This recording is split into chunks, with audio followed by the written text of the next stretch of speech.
Welcome back. We heard from Kathleen Ganley off the top of the program this evening, the first candidate to come forward in seeking leadership of the Alberta NDP. Dave, what do you make of the former Justice Minister's foray into leadership candidacy? What kind of note is she striking in being first out of the gate?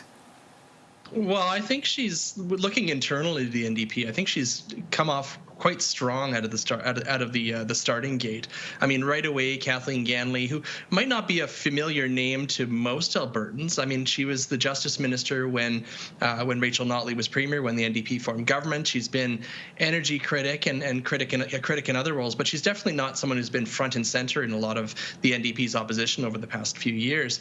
But she came out pretty strong with the endorsement of 7 other MLAs, including Shannon Phillips and Irfan Sabir, 2 veteran NDP MLAs who are going to serve as her campaign co-chairs. And then something that may not matter to a lot of Albertans outside the NDP universe, but yesterday Kathleen Ganley announced and posted on social media that she had the endorsement of former NDP leader Raj Panu, who's very much a kind of a beloved figure in many NDP circles and was leader of the NDP in the early 2000s. So I think that, you know, all things said, it's early in the race. We're expecting Sarah Hoffman to announce in the next couple days her candidacy as well, and other candidates soon. But overall, I think it was a strong start for Kathleen Ganley. Don, how would you rate Kathleen Ganley as a prospective leader who could take on Danielle Smith both across the aisle and at the ballot box?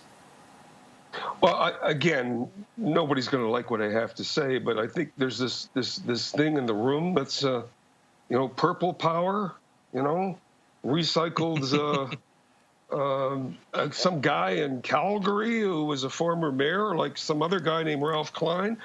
I think this is just a conversation that's just beginning in terms of what do we mean by the new Democratic Party outside of the Edmonton bubble. Now, this particular thing I have here is actually from a garage sale, okay? I saved it from last year, okay? I'm serious. And what it is, recycled politicians and recycled ideas are really good. Now, if Kathleen can come across as somebody new, fresh, exciting, and no, I've never heard this before, then I'm going to pay attention. But right now, it's just a question of time before Mr. Nenshi declares what he's going to declare or not, or all the other folks in the room who are largely coming out of Edmonton. They've got a problem. Outside of the Edmonton bubble, if you scream New Democrats or whatever, they go, well, why? Anyway, that's my take. It doesn't have to be yours, Michael. And certainly Dan or Dave, Dave, I don't think it's probably yours either.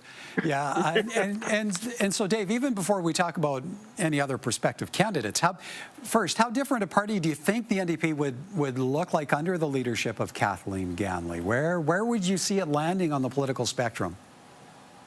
I suspect it would land pretty close to where it is now under Rachel Notley's leadership. And I think that, I mean, Kathleen Ganley, about a week or two before Rachel Notley announced that she was going to step down as NDP leader, Kathleen Ganley released a kind of an introduction video, which a lot of people saw as a soft launch of a leadership campaign. And it was pretty clear at that point that she was interested in running.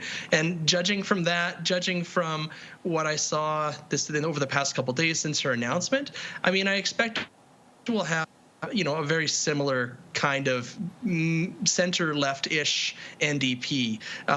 But I think what the point that Don made about having, you know, being out of the Edmonton bubble, I think that's something that a lot of New Democrats and a lot of Albertans who are looking for an alternative to the UCP are going to be asking is, you know, can the NDP become less of an Edmonton-focused party? I mean, obviously, if they want to form government, they got to hold on to all their seats in Edmonton, and they got to win more in Calgary, and maybe pick up 1 or 2 in Red Deer or another seat in Lethbridge. But you know, getting out of that Edmonton focus is not to say that someone needs to be from Calgary in order to win the next election, but it's definitely a big topic of conversation. Yeah, absolutely. And Don, so being an MLA from Calgary, is that a benefit? Is that a detriment?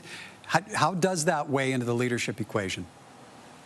Well, it would be very, very worthwhile to have the folks in Calgary and somebody like Shannon Phillips in Lethbridge, for example, tell the folks in Edmonton, you need to really pay attention to what's happening out here on the land. And what's going across the country right now is a redefinition of what conservative values are. And we know what the ND are, but we don't know what the New Democrats are. One other issue, and perhaps is most significant, Albertans are a little leery of the national leader of the NDP. You know, the guy who wears a Rolex? I don't have one, by the way. Supposedly speaking on behalf of the great unwashed and the slightly showered. So when you get a membership with the New Democrats provincially, you're automatically part of the federal party. They need to divorce themselves from that. Years ago on this program, I've said maybe the ND need to rebrand themselves in the battle of the brands like the UCP did. Are they really New Democrats, Alberta's New Democrats, or are they something else that is yet to be named? All right, Dave, you get last 30 seconds. What are you watching for now, and who follows Kathleen Ganley in contending for this leadership? And I don't expect you have any props. Well, no, I forgot I'll have to remember to bring props next time on the panel with Dawn. But I did see on Elections Alberta's website that Sarah Hoffman has officially registered as a candidate for the NDP leadership race. So I expect her to announce in the next couple days. And then following that, I think Raki Pancholi and David Shepherd from Edmonton. And then, I mean, as Dawn said, the big question is, what is the big guy from Calgary going to do? Is Naheed Nenshi actually going to throw his name in this race, or does he just like being in the fray? All right, gentlemen, we'll have to leave it there. Thank you both. Good to see you. Cheers. That's not winter. That's character building weather.